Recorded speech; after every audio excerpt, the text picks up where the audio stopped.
Welcome to my channel unique dictation. Ramdhari खंड 1 की exercise number 32 ईस्वी 80 वर्ड पर मिनट। तो आइए स्टार्ट करते हैं लिखना। स्टार्ट। श्रीमान, मैं आपको बताऊंगा कि खेती में सुधार के बारे में हमारे कुछ लोगों का क्या विचार है। हमने विभिन्न दृष्टिकोणों से अलग अलग विचार किया है। विशेष रूप से सबसे ऊंची सीमा बांधने तथा सहकार के प्रश्न पर, किंतु हम अनुभव करने लग गए हैं कि दोनों का आपस में गहरा संबंध है। अगर हमारे देश में बड़े बड़े फार्म होते तो यह कल्पना की जा सकती है, भले ही आप इससे सहमत न हो, कि उनका कार्य संचालन दक्षता से होता और उत्पादन भी बहुत बढ़ सकता और साथ ही साथ आधुनिक तौर तरीकों का विस्तार हो सकता। भारत की मूल समस्या यह है कि यहाँ जोत की भूमि छोटी है और टुकड़ों में बटी है। साधारण तौर पर मैं कहूँ तो कि यह एक 2 या 3 एकड़ है। इतनी छोटी जोत की भूमियों से हमारे किसान केवल अपना काम भर चला सकते हैं, लेकिन आधुनिक तौर तरीकों को अपनाने में बहुत कम प्रगति करेंगे।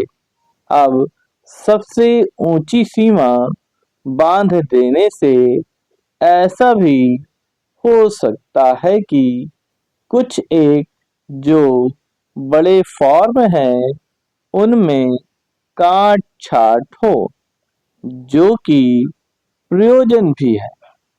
अगर आप चाहते हैं कि प्रगति हो और आधुनिक तौर तरीकों का प्रचलन हो, तब तो ये जो अनगिनत छोटे छोटे फार्म हैं इनको सहकारी ढंग से चलाना है, जिससे कि वे आधुनिक उपायों का लाभ उठा सकें।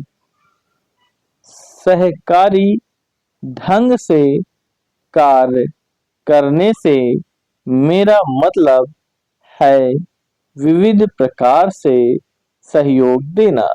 हम सोचते हैं कि पहला कदम सहकार होना चाहिए और ऋण के अलावा अन्य कई प्रकार से भी सहायता की जा सकती है, जैसे वस्तुओं को खरीदना और बेचना, बीज, खाद तथा इसी प्रकार की वस्तुओं को दिलाना दूसरा कदम है। धीरे धीरे बीच वाले आदमी को हटा देना फिर दूसरी स्थिति आती है, जिसको मिलजुल कर खेती करना कहते हैं। यद्यपि उसमें भूमि पर अधिकार बना रहता है। इस प्रकार का हमारा दृष्टिकोण है, जिससे अधिक से अधिक सीमा की समस्या को सहकारों से अधिक जोड़ा जा सके। नहीं तो उत्पादन गिर जाने का भय है। यह एक जटिल समस्या है जिस पर मनन हो रहा है। सरकार से मेरा मतलब एक गांव के सहकार से है और ज्यादा से ज्यादा 2-3 गांव का सहकार भी हो सकता है यदि वे निकट से संबंधित हैं, लेकिन हमारी सरकार इनकी भरपूर सहायता करेगी। समाप्त।